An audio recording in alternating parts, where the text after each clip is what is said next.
Tonight, Kamala Harris releasing details of her policy positions for the first time on her campaign website. A K-file investigation has uncovered, meantime, a 2019 questionnaire. And in this questionnaire, Harris laid out some much more liberal stances, among them on immigration.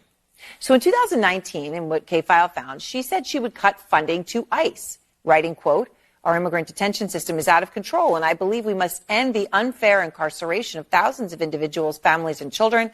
I was one of the first senators after President Trump was elected to advocate for a decrease in funding to ICE." Well, now, of course, she's touting the Biden administration's executive order to crack down on the border. K-File's Andrew Kaczynski joins me now.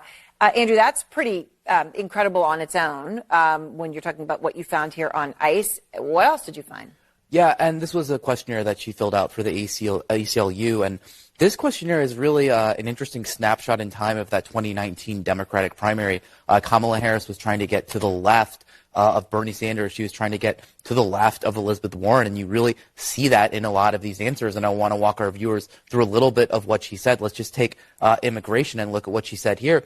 She said on immigration, she made this open-ended pledge to end immigrant detention. She said she supported taxpayer-funded gender transition surgeries for detained migrants. She also said she supported taxpayer-funded gender transition surgeries for detained migrants. She actually said she supported that. She both wrote and answered in the affirmative when she was asked this. Oh. And she said she also supported it for federal prisoners. Now, she also pledged to slash immigration detention by 50%, close all family and private facilities, and decrease funding for ICE, and then end ICE detainers with local law enforcement. I mean, these are things that, you know, it would be hard to think that you would come up with taxpayer funding gender transitions for detained migrants, and yet this, as you say, written and verbally. You know, what else, you know, did you find?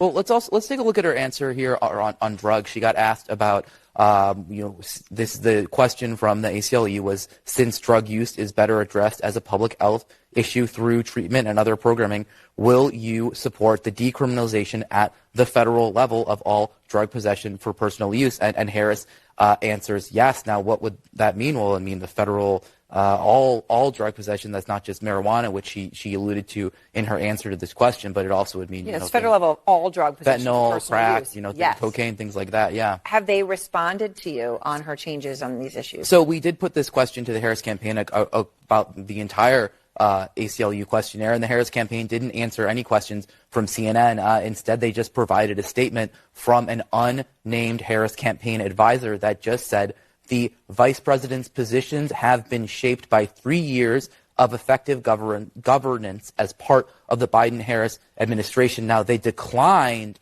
to CNN to elaborate on what those positions were, and then they also provided this statement, which they attributed to a spokesperson saying, as president, she will take that same pragmatic approach, focusing on common sense solutions for the sake of progress. So where does she stand on this, all this questionnaire today? We don't know, and they won't say.